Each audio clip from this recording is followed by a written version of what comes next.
Ya,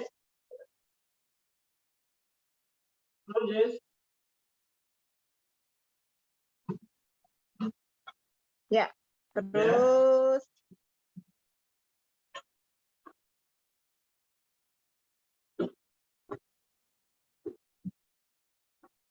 oke, lanjut.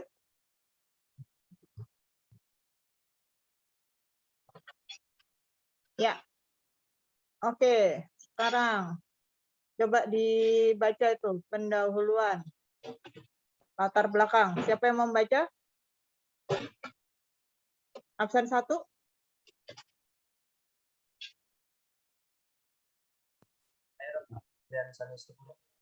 Ya, coba dibaca itu.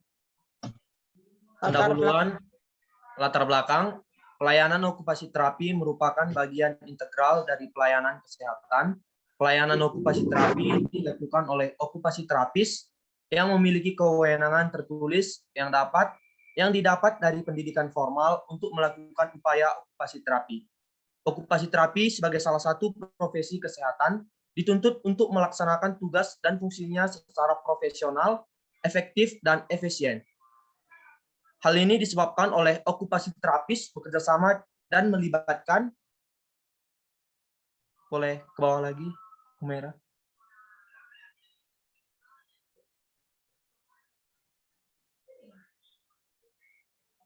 Melibatkan pasien atau klien menangani problematik atau permasalahan gangguan area dan kinerja okupasional atau occupational performance yang dialaminya untuk mendapatkan pelayanan okupasi terapi yang bermutu dan akuntabel.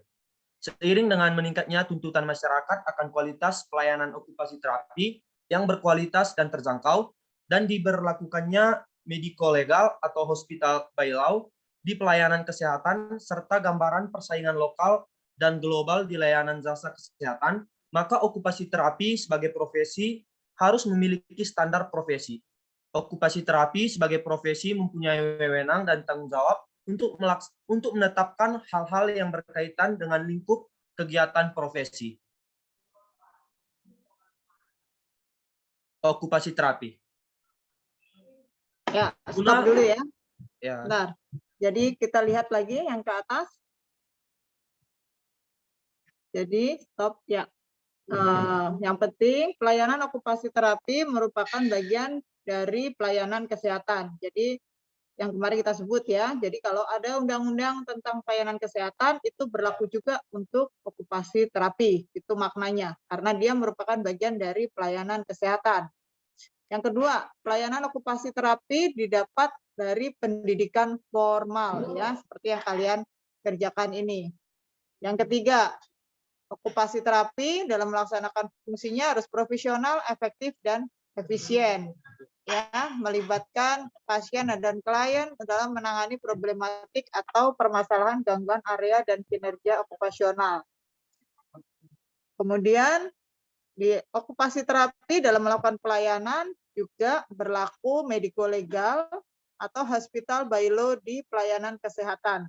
Ini ya, makanya kemarin kita membahas walaupun tidak ada undang-undang khusus tentang pelayanan okupasi terapi, karena kita bekerja dalam suatu hospital atau dalam satu lingkup pelayanan kesehatan, kita tetap tercakup dalam undang-undang tersebut, gitu ya, dalam peraturan tersebut. Gitu. Walaupun secara umum disebutnya selalu dokter, gitu kan? Kalau kemarin kita bahas kan kewajiban mengisi inform consent juga dari dokter, gitu. Tapi kalau kita baca di sini jelas ya bahwa okupasi terapi dalam melakukan aktivitasnya dia mengikuti hospital by law di pelayanan kesehatan, gitu ya. Jelas? Oke, kita lanjutkan. Terus ke bawah. Oke, terus ke bawah. Ya, tujuan. Kita baca tujuan. Nomor absen 2. Tujuan umum. Ya. Oke, sekarang tujuan. Tujuan umum diberlakukan standar profesi adalah 1. Agar kontribusi okupasi terapi sebagai profesi kesehatan dalam rangka meningkatkan derajat kesehatan dan perilaku sehat dipahami oleh masyarakat pada tingkat lokal maupun global. 2. Memenuhi tuntutan masyarakat akan layanan okupasi terapi yang berkualitas dan terjangkau. Tujuan khusus. 1. Berfungsi sebagai acuan bagi okupasi terapi dalam menjalankan praktik atau pelayanan okupasi terapi baik di sarana kesehatan, sekolah, maupun di pusat-pusat rehabilitasi sesuai dengan kewenangan. 2. Mendorong setiap okupasi terapi memiliki keterampilan, pengetahuan okupasi terapi, dan cara kerja yang standar. 3. Sebagai acuan aspek kritis pada proses, cakupan, dan akuntabilitas pelayanan okupasi terapi. Ya, stop. Jadi, di sini diharapkan dengan mata kuliah ini kalian paham tentang standar profesi okupasi terapi, gitu ya. Karena tujuannya sebagai apa? Fungsinya untuk jadi acuan. Jadi kalau dalam menjalankan praktek atau pelayanan okupasi terapi di sarana kesehatan, sekolah maupun pusat-pusat rehabilitasi itu seperti apa, gitu ya. Terus mendorong agar kalian terus berusaha untuk meningkatkan keterampilan, pengetahuan, dan cara kerja yang terstandar. Ini ya, jadi selalu up to date, selalu lihat jurnal-jurnal di luar. Standarnya nih kalau melayani pasien dengan gangguan autism itu masih ini nggak sih dengan teori yang selama ini sudah diajarkan gitu? Apa ada perkembangan yang terbaru? Jangan-jangan bahwa teori yang lama ternyata itu sudah nggak bermakna atau ternyata itu nggak ada manfaatnya sama pasien. Nah, kayak gitu-gitu kalian harus up to date gitu ya. Jadi supaya proses akuntabilitas pelayanan okupasi terapi itu juga bisa dinilai. Oke, lanjutkan. Absen 3 ya, pengertian. Ya, saya Dok. Pengertian, definisi. A. Okupasi terapi adalah profesi kesehatan yang menangani pasien atau klien dengan gangguan fisik dan atau mental yang bersifat sementara atau menetap. Dalam praktiknya, okupasi terapi menggunakan okupasi atau aktivitas terapeutik dengan tujuan mempertahankan atau meningkatkan komponen kerja okupasional, sensomotorik, persepsi, kognitif, sosial, dan spiritual. Dan area kinerja okupasional, perawatan diri, produktivitas, dan pemanfaatan waktu luang. Sehingga pasien atau klien mampu meningkatkan kemandirian fungsional, meningkatkan derajat kesehatan, dan partisipasi di masyarakat sesuai perannya. B. Area kinerja okupasional meliputi aktivitas kehidupan sehari-hari, produktivitas, dan pemanfaatan waktu luang. B.1. Aktivitas kehidupan sehari-hari yang meliputi berhias, kebersihan mulut, mandi, BAB atau BAK, berpakaian, makan, minum, kepatuhan minum obat, sosialisasi, komunikasi fungsional, mobilisasi fungsional, dan ekspresi seksual. B.2. Produktivitas yang meliputi pengelolaan rumah tangga, merawat orang lain, sekolah atau belajar, dan aktivitas vokasional. B.3.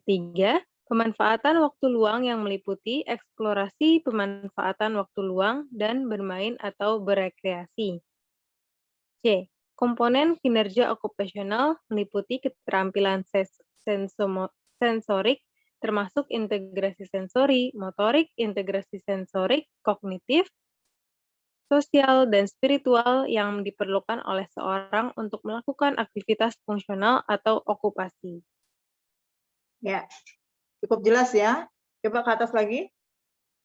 Lingkup kerjanya dan divisi ininya bahwa sekali lagi okupasi terapi adalah profesi kesehatan yang menangani pasien atau klien gitu ya. Nantinya ke depannya sepertinya akan dibuat undang-undang bahwa yang boleh untuk menangani kesehatan adalah yang mempunyai lisensi, memang yang mempunyai ijazah. Jadi kalau nanti misalnya kayak tukang gigi, misalnya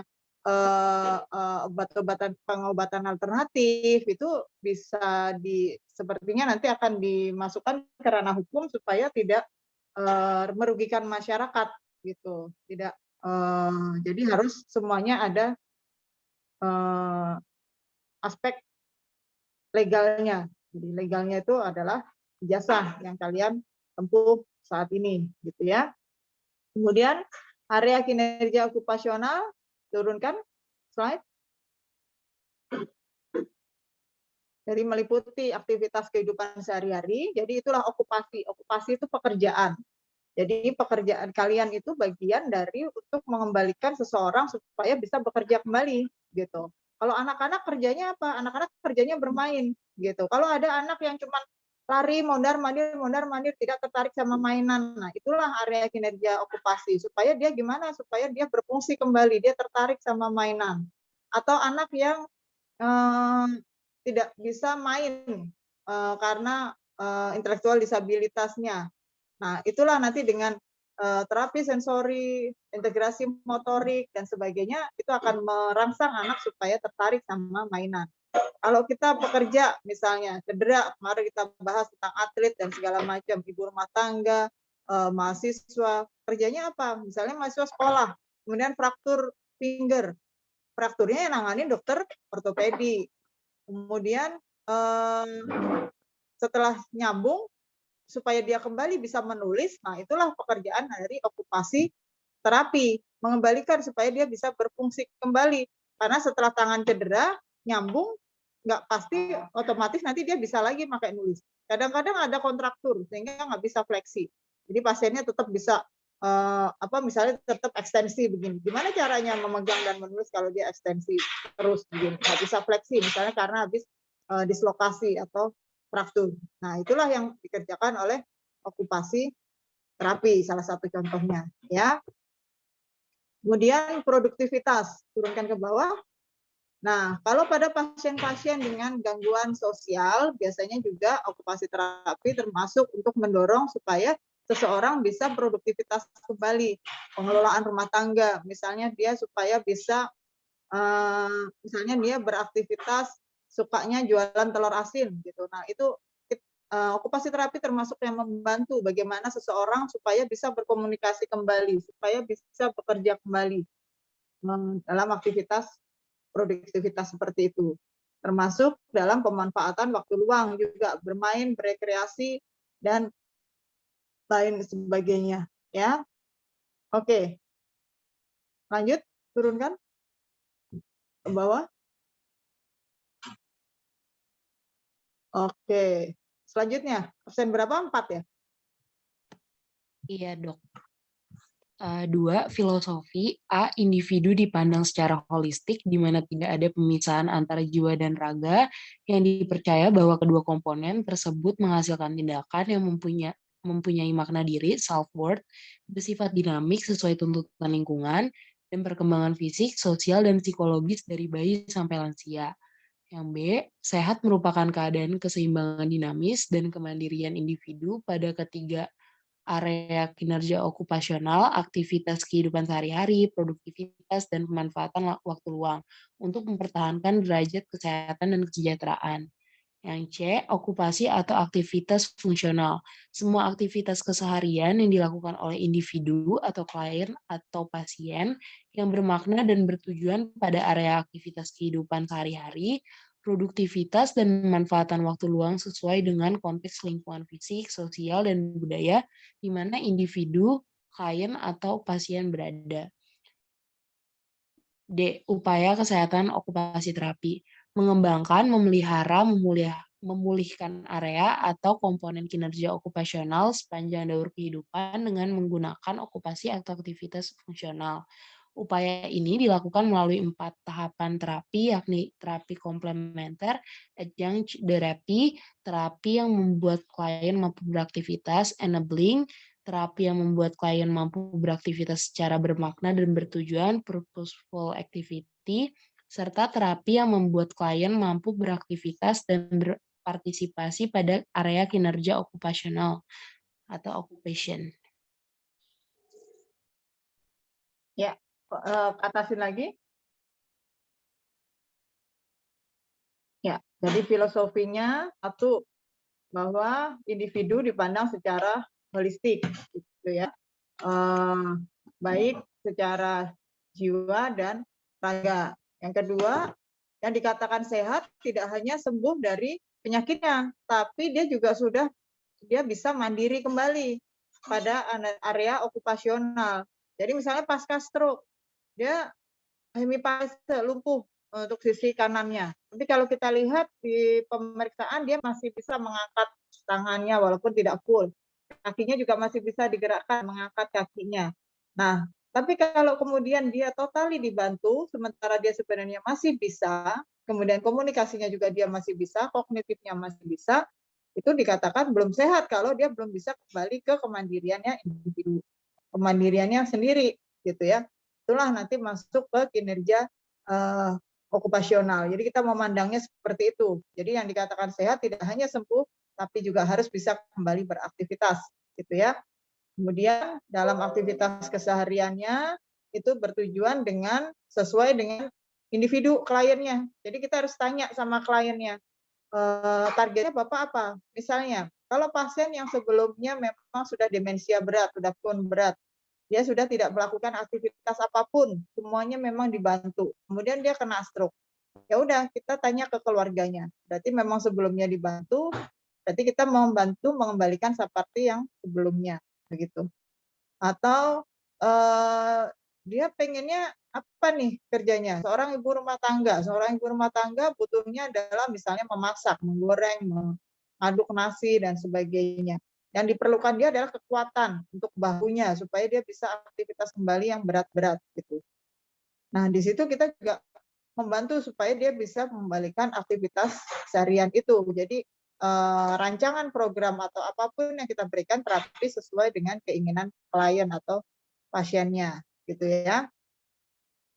Itu yang upaya kesehatan okupasi terapi, itu tahapannya apakah dia bisa kembali untuk bekerja dalam okupasional tahapannya, atau dia bisa melakukan aktivitas yang bermakna bertujuan, activity, ataukah hanya mampu beraktivitas saja, enabling, atau merupakan bagian dari terapi komplementer. Itu tergantung nanti kondisi pasien ya.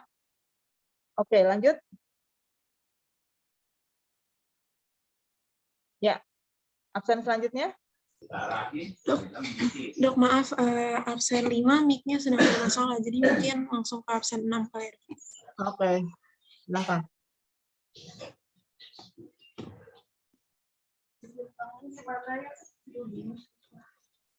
Monik?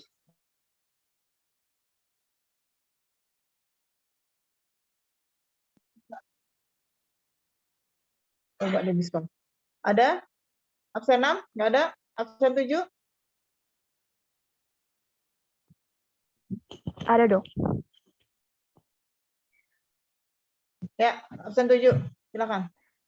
3. Batasan dan ruang lingkup profesi. Pelayanan okupasi terapi sebagai bagian integral dari pelayanan kesehatan selama ini telah dilaksanakan di sarana kesehatan, pusat rehabilitasi, sekolah umum dan kebutuhan khusus, dan industri meliputi upaya peningkatan terhadap gangguan area dan atau komponen kinerja okupasional akibat penyakit, injuri, gangguan tumbuh kembang, gangguan jiwa, gangguan belajar, proses degenerasi akibat kemiskinan, dan penyalahgunaan narkotika, alkohol, dan zat adiktif lain atau NAZA. Tugas pokok okupasi terapi adalah melakukan pelayanan okupasi terapi pada sarana kesehatan, pusat rehabilitasi, sekolah, dan industri yang meliputi pemeriksaan area dan kinerja-kinerja okupasional, menetapkan hasil pemeriksaan serta pelatihan atau terapi pada area dan komponen kinerja okupasional dengan menggunakan okupasi atau aktivitas fungsional, teknik sensori integrasi, dan Snow-Zealand, alat bantu fungsional, sprint fungsional, serta adaptasi atau modifikasi alat dan lingkungan. Ya, itu batasan dan ruang lingkup profesi ya, bahwa kalian bisa bekerja di sarana kesehatan, bisa juga di pusat rehabilitasi, bisa juga di sekolah. Jadi ada beberapa sekolah-sekolah khusus itu seperti kalau di Depok itu daerah Lazuardi gitu-gitu, dia ada okupasi terapinya di sekolah, seperti di SLB yang di YPAC yang di Jakarta Selatan itu ada okupasi terapinya di situ juga. Di situ juga bisa kerja, dan juga di area-area industri, ya. Kemudian yang dilakukannya termasuk selain melakukan terapi, okupasi terapi juga membuat adaptasi atau modifikasi alat sehingga mampu supaya dia bisa bekerja lagi. Misalnya tangannya udah nggak bisa lagi full ekstensi. Nah, itu dibantu dengan kalian mendesain kira-kira untuk misalnya dia beraktivitas di dapur untuk memegang centong nasi, ini apa ya yang harus dibantu, alat seperti apa centong nasinya yang kita modifikasi supaya dia bisa tetap bekerja. Misalnya ada seorang penjual nasi, dia profesinya, dia kemudian post-stroke, dia menggenggamnya oke, tapi bahunya terganggu, bahunya nggak bisa mengangkat secara full. Nah, aktivitas itu dia membutuhkan adaptasi modifikasi lingkungan. Nah, di sini termasuk peran dari okupasi terapi untuk mendesain seperti apa nih alat yang bisa untuk membantu supaya dia bisa bekerja kembali. Jadi selain terapi juga bisa membuat adaptasi atau modifikasi alat, ya. Oke, lanjut.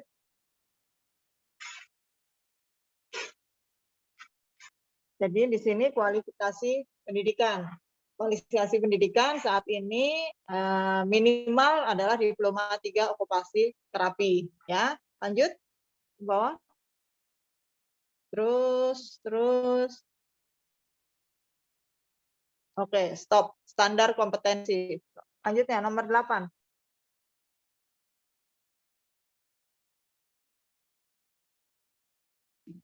Ada nggak nomor 8? Saya, Dok. Ya, silakan. Standar kompetensi okupasi terapi atau OT digunakan sebagai pedoman penilaian dalam penentuan tingkat profesional okupasi terapi. Standar kompetensi OT bertujuan untuk meletakkan dasar pengetahuan, kepribadian, akhlak mulia, dan keterampilan teknis untuk melaksanakan profesi sebagai okupasi terapis, serta keterampilan untuk hidup mandiri dan mengikuti pendidikan lebih lanjut. Kompetensi OT mencakup sikap, pengetahuan, dan keterampilan yang dijabarkan menjadi 6 standar. Standar kompetensi okupasi terapi. Yang pertama, mampu menyusun rencana intervensi okupasi terapi jangka pendek. Kedua, mampu menyusun rencana intervensi okupasi terapi jangka panjang. Ketiga, mampu membuat tujuan intervensi okupasi terapi bersama dengan klien atau pasien serta keluarga. Keempat, mampu menerapkan kerangka acuan sesuai kebutuhan dan kondisi klien atau pasien. Kelima, mampu memiliki okupasi atau aktivitas fungsional sesuai kondisi dan kebutuhan klien atau pasien. Keenam, mampu menerapkan okupasi atau aktivitas fungsional sesuai kondisi dan kebutuhan klien atau pasien. 7, mampu menerapkan alat bantu fungsional, sprint fungsional, dan modifikasi lingkungan terhadap kondisi klien atau pasien. 8, mampu membimbing klien atau pasien melakukan okupasi atau aktivitas fungsional. 9, mampu melakukan evaluasi intervensi okupasi terapi. 10, mampu melakukan komunikasi terapeutik dengan perawat asuh, keluarga, dan masyarakat dalam proses terapi. 11, mampu merujuk klien atau pasien ke ahli yang terkait. 12, mampu menerima rujukan klien atau pasien kasus gangguan area dan komponen kinerja okupasional dari ahli yang terkait. 13, mampu menginterpretasikan hasil okupasi terapi. 14, mampu melakukan penelitian okupasi terapi. Dan 15, mampu memperoleh informasi, ilmu, dan praktek okupasi terapi secara konvensional. Ya, bentar. Kita nomor 15 dulu ya, sampai nomor 15 dulu. Jadi kalau di sini standar kompetensi turunin. Ya, selain kalian membuat rencana intervensi, kemudian memilih aktivitas fungsional, lanjut. Yang tadi ya, menerapkan alat bantu, evaluasi. Nah, di sini juga ada tuh kalian melakukan penelitian okupasi terapi, menginterpretasikan hasil penelitian okupasi terapi. Jadi yang saya iniin ya, jadi jurnal. Kalian mampu melihat jurnal, memahami jurnal yang sudah dilakukan okupasi terapi di luar negeri itu sampai mana sih? Kalau ada kasus ini mereka ngapain aja sih? Gitu. Jadi kaca buat kita. Kita udah bisa melakukan hal seperti itu, seperti yang dilakukan oleh sesama okupasi terapi di luar negeri misalnya ya. Terus selanjutnya mampu memperoleh informasi ilmu praktek okupasi terapi secara konvensional. Jangan lupa yang nomor 11. Jadi kalau memang kalian dirasa ada di suatu kalian belum mampu menguasai, kalian mampu merujuk klien atau pasien ke ahli yang terkait gitu ya. Masing-masing orang pasti tentu punya keterbatasan. Ilmu sangat luas ya, apalagi okupasi terapi sangat luas, dari bayi, nenek-nenek, semuanya membutuhkan okupasi terapi. Orang sehat, atlet, semuanya membutuhkan okupasi terapi. Sudah pasti kita kalau sebagai okupasi terapi umum seperti saat ini, kalian harus memahami semuanya, tapi belum tentu ahlinya gitu. Kalau misalnya luka bakar kayak kemarin, kemudian ada yang teman kalian bekerja di pusat rumah sakit yang khusus ada unit luka bakar, jadi sering menangani kasus-kasus luka bakar. Nah, itu nggak ada salahnya kalau kalian menyampaikan bahwa mungkin bisa untuk dibantu oleh teman kalian gitu, disampaikan ke pasiennya. Mungkin saya bantu ya Bu untuk ke teman kita yang lebih ahli gitu misalnya. Atau anak-anak, kalian lebih suka mendalami tentang sport injury misalnya, kayak kemarin tertariknya okupasi terapi untuk pemulihan sport. Kemudian ada kasus anak-anak, kalian ngerasa wah saya ilmu anaknya kurang nih. Nah, itu bisa merujuk mengetahui keterbatasan masing-masing. Jadi kalau memang merasa dirinya kurang paham, ya udah disampaikan, kemudian dirujuk ke ahli yang terkait gitu ya. Atau setelah kita tangani nih 3 bulan, 6 bulan, setahun, kok nggak ada progres, nggak ada kemajuan. Nah, itu jadi udah tahu, wah kita udah mentok nih, udah nggak ngerti lagi nih, diapain lagi nih pasiennya. Nah, itu disampaikan. Sepertinya lebih baik kita rujuk ya Bu. Mungkin ada fasilitas atau peralatan yang di tempat kami tidak ada, sehingga sebaiknya perlu untuk dilakukan terapi di tempat lain dan sebagainya ya. Jadi tahu batasan, jangan sampai seorang pasien nggak maju-maju, kita pegang terus, kita pegang aja. Nah, itu nggak sesuai nih. Jadi harus ada targetnya ya. Oke, lanjut.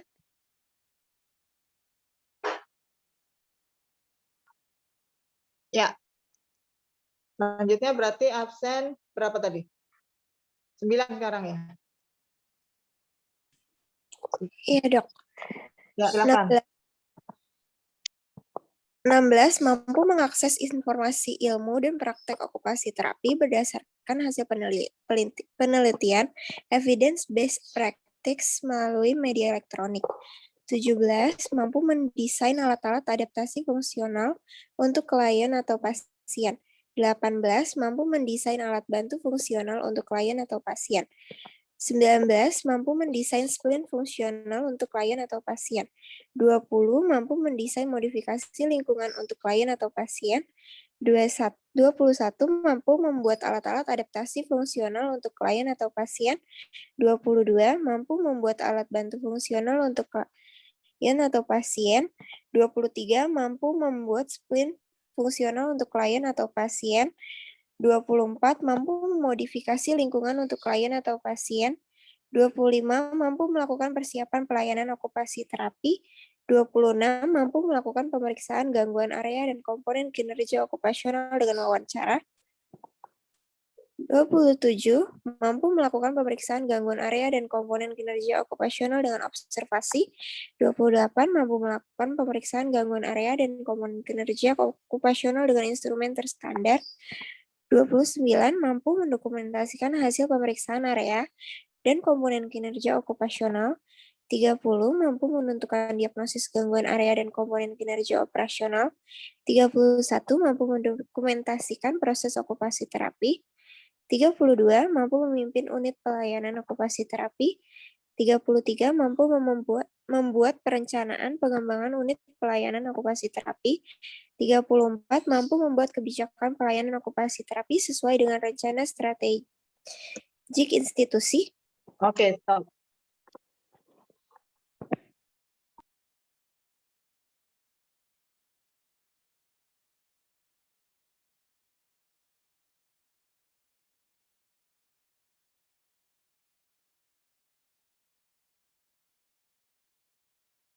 Yang 26, 27. Coba kita lihat ya.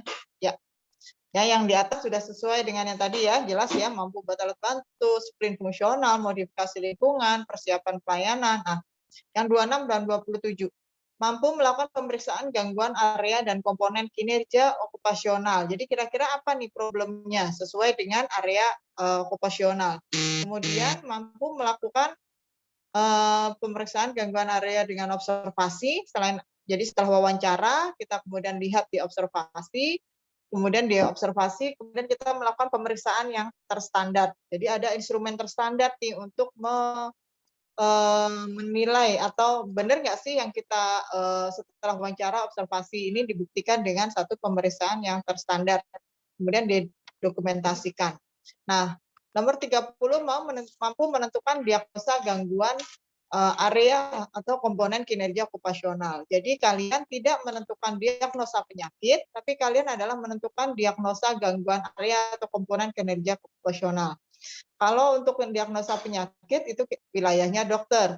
Jadi kalau misalnya tugas kalian harus tahu nih, kalau anak dengan autis sudah didiagnosa autis, ini masalahnya dia di mana? Oh, masalahnya di regulasi diri. Oh, masalahnya di atensi. Oh, masalahnya di koordinasi. Nah, itulah kalian harus tahu masalah-masalah yang terkait dengan kinerja okupasional. Itu yang disebut diagnosa gangguan area, ya.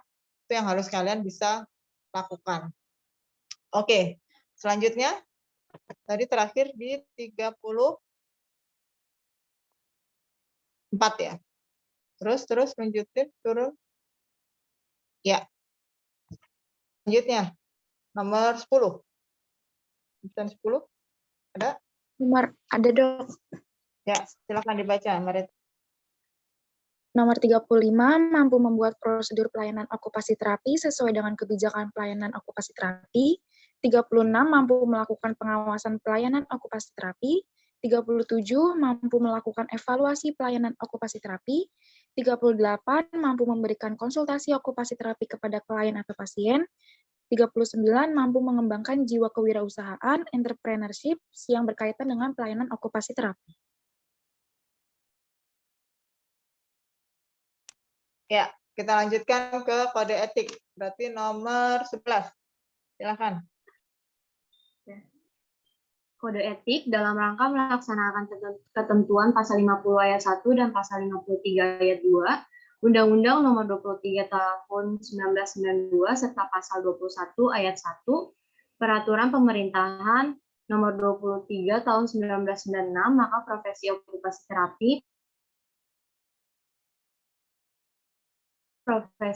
terapi berfungsi sebagai dasar dalam perencanaan, pelaksanaan, dan pengawasan pelayanan okupasi terapi dalam rangka mewujudkan pelayanan okupasi terapi prima yang terjangkau oleh semua lapisan masyarakat. Kode etik profesi okupasi terapi bertujuan untuk menjamin mutu pelayanan okupasi terapi prima yang dilakukan oleh setiap okupasi terapi dalam rangka mendukung program pemerintahan Indonesia untuk menciptakan masyarakat yang sehat dan perilaku sehat sebagai gaya hidup masyarakat. Ya. Jadi sebagai acuannya dibuatlah suatu kode etik profesi sehingga pelayanan okupasi terapi bisa dilakukan pengawasan, ya. Jadi pelaksanaannya sesuai atau enggak, perencanaannya bagaimana gitu supaya semuanya masyarakat bisa memperoleh layanan okupasi terapi gitu ya, semua lapisan masyarakat. Oke, lanjut. Nomor 11 ya. 11 sudah tadi. Lanjutnya nomor 12 ya, Cindy. Otonom. Okupasi terapi harus selalu memberikan pelayanan okupasi terapi yang terbaik untuk kepuasan klien atau pasien. Okupasi terapi harus memberikan pelayanan okupasi terapi kepada klien atau pasien tanpa membedakan warna kulit, agama, suku bangsa, jenis kelamin, kondisi penyakit, status sosial dan ekonomi, serta latar belakang budaya.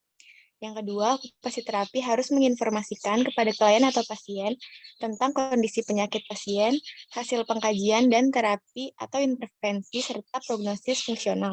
Yang ketiga, okupasi terapi harus menghormati hak klien atau pasien bila mana klien atau pasien menolak terapi atau intervensi yang diberikan oleh okupasi terapis.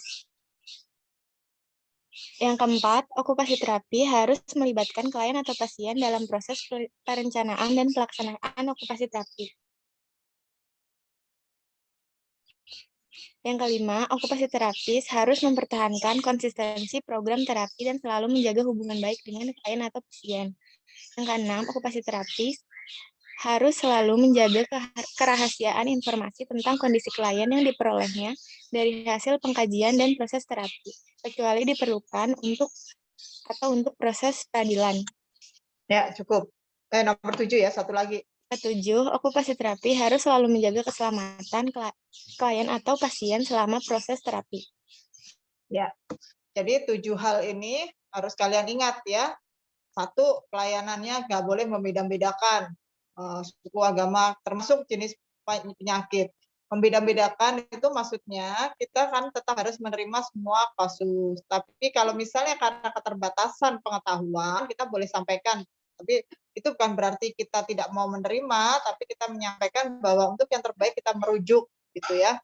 Jadi bukan berarti nggak mau sama sekali gitu ya. Kedua, segala sesuatunya harus diinformasikan kepada klien atau pasien kondisinya yang sebenar-benarnya. Kalau memang dia tidak bisa disembuhkan misalnya, ya disampaikan sesuai dengan keilmuan yang kalian kuasai gitu. Jangan memberikan janji-janji yang tidak sesuai gitu ya. Kalian nggak tahu nih anak ini bakal bisa ngomong atau enggak, anak ini bakal bisa baik enggak, dirujuk dengan diagnosa autis berat misalnya. Nah, ini kita harus menyampaikan kondisinya seperti apa, targetnya tuh seperti apa, bahwa saat ini hanya targetnya supaya anaknya bisa duduk diam paling nggak 5 menit ya Bu, gitu. Kita nggak tahu apa nanti bisa sekolah atau enggak, nanti kita lihat perkembangannya, apakah dia tercapai enggak target-target jangka pendeknya, gitu. Sebelum mencapai ke target jangka panjang, ya. Kemudian kalau misalnya intervensi atau terapinya ditolak oleh pasien, kita juga harus menghormati hak pasien. Sekali lagi ya, kita nggak boleh memaksa gitu ya. Kalau misalnya pasiennya merasa, kok anak saya nangis terus selama terapi, diapakan sih? Saya nggak mau deh anak saya nangis terus. Oke, berarti mungkin metode terapinya tidak sesuai atau bisa kita jelaskan kenapanya ya. Nah, yang terakhir nomor 6 itu jangan lupa ya, sekali lagi ya, kerahasiaan informasi kondisi klien ya, tidak boleh disampaikan ke pihak-pihak yang tidak berhubungan ya. Selanjutnya nomor 7 turun. Ya. Jangan lupa untuk selalu menjaga keselamatan atau keselamatan klien ya, itu termasuk bagian yang wajib kalian harus ingat-ingat. Oke. Kompetensi B. Selanjutnya absen 13. Saya dok. B. Kompetensi. 1. Okupasi terapi harus melaksanakan proses atau intervensi okupasi terapi berdasarkan standar profesi. 2. Okupasi terapi harus bertindak sesuai dengan kode etik profesi. Ketiga, okupasi terapi harus bertindak sesuai dengan standar kompetensi. 4. Okupasi terapi harus bertindak sesuai standar pelayanan okupasi terapi. 5. Okupasi terapi dianjurkan aktif berpartisipasi dalam pengembangan profesi okupasi terapi. 6.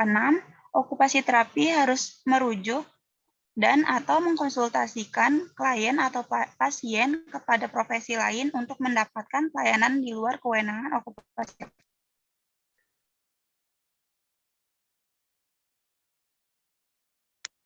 Ya, kompetensi ini ya harus diingat-ingat. Ada 6. Melaksanakan sesuai dengan standar profesi, sesuai dengan kode etik. Ada standar kompetensi yang kalian harus ketahui. Ada standar pelayanan. Kemudian aktif dalam pengembangan profesi okupasi terapi. Yang keenam, jangan lupa untuk merujuk atau mengkonsultasikan untuk mendapatkan pelayanan di luar kewenangan okupasi terapi. Jadi kalau ada yang minta obat, biasanya nih anak saya dikasih obat atau menyarankan obat, itu bukan kewenangan okupasi terapi. Ya, jangan melakukan hal-hal di luar kewenangan. Walaupun kalian tahu, biasanya kalau pasien autism ini supaya tenang itu dikasih obat atau diet tertentu. Nah, padahal kalian tidak menguasai ilmu itu, tidak boleh itu. Kecuali kalian memang mengambil lagi satu keilmuan atau keahlian, sekolah lagi tentang ilmu gizi, atau kalian sekolah lagi menjadi seorang dokter, baru kalian boleh melakukan itu. ya. Diingat-ingat ya, tidak boleh melakukan di luar kewenangan okupasi terapi. Kalau kalian ragu, kalian nyampaikan ke keluarganya. Bu, sepertinya ini tidak cukup hanya dengan terapi. Atau kalian diskusi sama dokter, misalnya di rumah sakit itu ada dokternya. Kalian sampaikan ke dokternya, dok, kayaknya anak ini kemajuannya agak susah nih. Kayak kira-kira apa perlu apa ya dok ya, apa perlu obat atau apa gitu, mungkin bisa supaya membantu untuk menenangkan dan sebagainya. Nah itu kalian sampaikan dulu ke dokternya. Jadi tidak langsung memberitahukan ke pasiennya. Misalnya pasiennya dokternya tidak merekomendasikan suatu diet tertentu atau dokternya tidak merekomendasikan suatu obat. Jangan kalian yang memberitahukan, itu di luar kewenangan kalian. Kalian hanya memberitahukan kan terapinya apa, tujuannya untuk apa, sesuai dengan kemampuan kalian. Ya, ingat-ingat itu ya kompetensinya. Lanjut, pelaksanaan hukum dan kebijakan. Oke, nomor 14. Pelaksanaan hukum dan kebijakan. Okupasi terapis harus memahami dan mematuhi perundang-undangan serta kebijakan Ikatan Okupasi Terapis Indonesia. Ikatan Okupasi Terapi Indonesia harus menginformasikan perundang-undangan dan kebijakan yang berhubungan dengan pelayanan okupasi terapi kepada anggota ikatan, instansi, dan organisasi terkait. Okupasi terapis dianjurkan memberikan informasi tentang perundang-undangan yang berkaitan dengan pelayanan okupasi terapi dan kebijakan Ikatan Okupasi Terapi kepada staf, pimpinan, dan teman sejawat. Okupasi terapis harus mencatat dan melaporkan informasi tentang klien atau pasien secara akurat. Ya, jadi yang nomor 1 ikut ya dalam perundang-undangan dan kebijakan terhadap ikatan, instansi, dan organisasi, memberikan informasi terkait dengan pelayanan okupasi terapi terhadap staf, pembina, teman sejawat. Jadi kalau nanti kalian kerja di suatu rumah sakit, kalian bisa menyampaikan, oh kalau aturannya kalau okupasi terapi itu ini loh, kita berhak loh memberikan sampai pembuatan splin, ada adaptasi lingkungan dan sebagainya. Kalian jelaskan, mungkin banyak orang yang tidak tahu apa sih okupasi terapi gitu ya. Orang taunya kalau terapi bicara mereka tahu, oh yang latih ngomong gitu. Nah, terapi okupasi ini masih banyak orang yang bingung, terapi okupasi itu diapain dok? Nah itu, jadi kalian harus sering-sering mensosialisasikan juga. Dan yang terakhir nomor 3, jangan lupa ya terkait dengan pelaksanaan hukum, yaitu mencatat dan melaporkan informasi tentang klien atau pasien secara akurat. Ini maksudnya direkam medis. Jadi kalian harus mencatat benar-benar kondisi pasiennya. Jadi kalau misalnya nanti ada sesuatu, misalnya setelah terapi 1 tahun ternyata tidak ada kemajuan atau malah terjadi penurunan. Nah, kalau kalian tidak punya catatan, nanti kalau misalnya ada komplain dari keluarga, kita bingung menjawabnya. Tapi kalau kita catat, oh ternyata memang anaknya selama setahun ini terapinya suka nggak teratur, bolong-bolong gitu. Atau kalaupun dia selalu kalau terapi datangnya telat, hanya 10 menit terakhir sebelum terapi dia baru datang. Nah, akhirnya jadi nggak maksimal terapinya. Nah, itu kalian catat. Atau kondisinya seperti apa saat terapi. Misalnya saat terapi kondisinya anak seperti belum siap terapi. Misalnya terlalu capek, atau sering diajak bepergian, atau anaknya malah belum makan, dan sebagainya. Itu dicatat dalam kondisi setiap kali melakukan terapi. Sehingga kalau ada sesuatu, kalian punya dasarnya, buktinya. Oh, selama setahun tuh seperti ini loh reportnya. Gitu ya. Jadi itu bagian dari kewajiban kalian yang harus dilakukan. Oke, lanjut. Untuk absen 15, mic-nya nggak bisa juga, dok. Jadi mungkin langsung ke 16, Jihan. Oke, ya.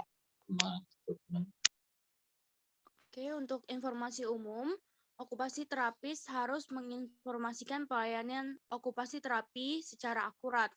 1. Okupasi terapis harus menginformasikan kompetensi dan keahlian yang dimiliki secara akurat kepada klien atau pasien, keluarga, masyarakat, serta pemangku kepentingan. 2. Okupasi terapis dilarang berbuat curang, menipu, dan memberikan informasi palsu jika tidak benar dan tidak wajar yang berhubungan dengan pelayanan okupasi terapi. Ya, lanjut. Lalu hubungan profesional, okupasi terapis harus menunjukkan dan mendemonstrasikan Sikap profesional kepada teman sejawat dan profesi lain. 1. Okupasi terapis harus melaporkan praktek-praktek ilegal, inkompeten, dan atau melanggar standar profesi okupasi terapi kepada Ikatan Okupasi Terapi Indonesia atau pihak yang terkait dengan penerapan surat izin praktek okupasi terapi.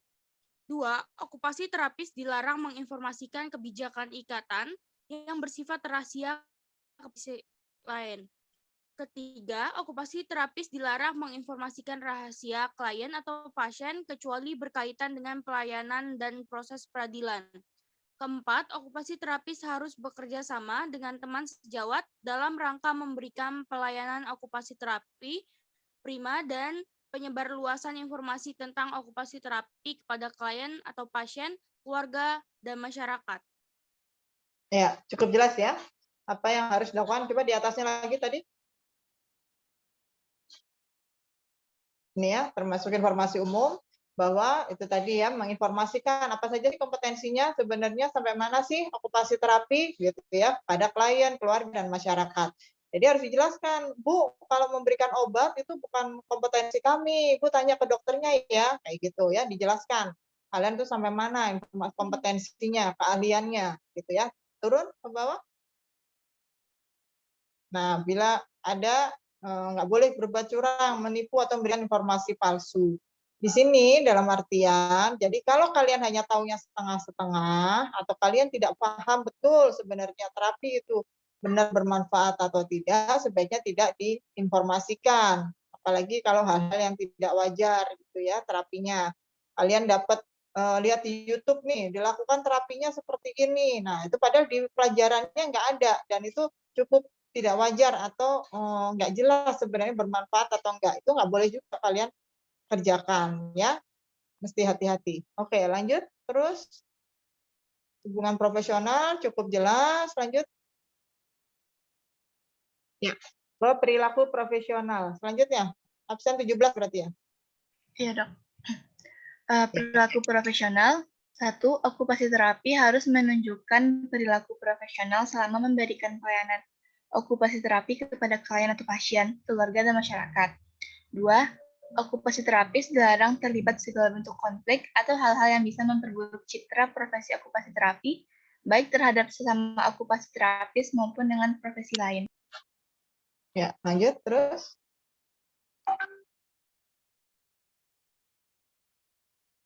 Oke. Ya, udah penutup ya. Jadi dengan ini saya harapkan kalian lebih jelas lagi, lebih paham tentang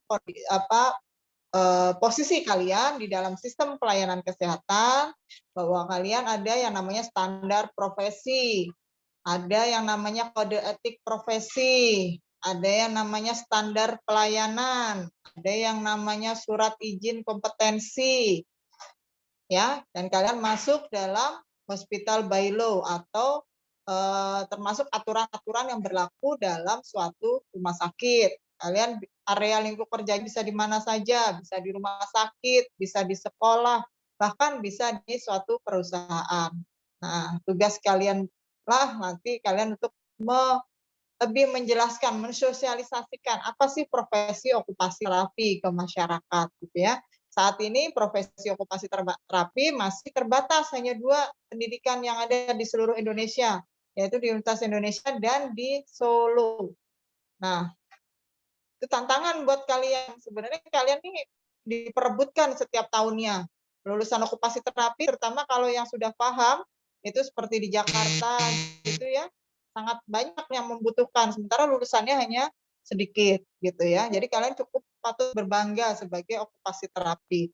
Memang masih ada kelemahan, ketertinggalan kalau kita lihat dengan lulusan okupasi terapi di luar negeri. Tapi itu adalah tugas kita bersama untuk meng-catch up. Jadi tugas saya sebagai dosen itu membuka wawasan kalian supaya kalian bisa beyond the limit kalian masing-masing ya. Kalian bisa memperluas ilmu kalian yang bisa kalian dapatkan di mana saja dan dari mana saja sesuai dengan kaidah-kaidah yang bisa dipertanggungjawabkan gitu ya. Mudah-mudahan bermanfaat. Berarti nanti kita tinggal ketemu lagi ujian. Ya, sudah selesai materi tentang etika hukum dan kesehatan. Nanti tinggal kita review dan ujian. Ya. Sekian, Assalamualaikum warahmatullahi wabarakatuh.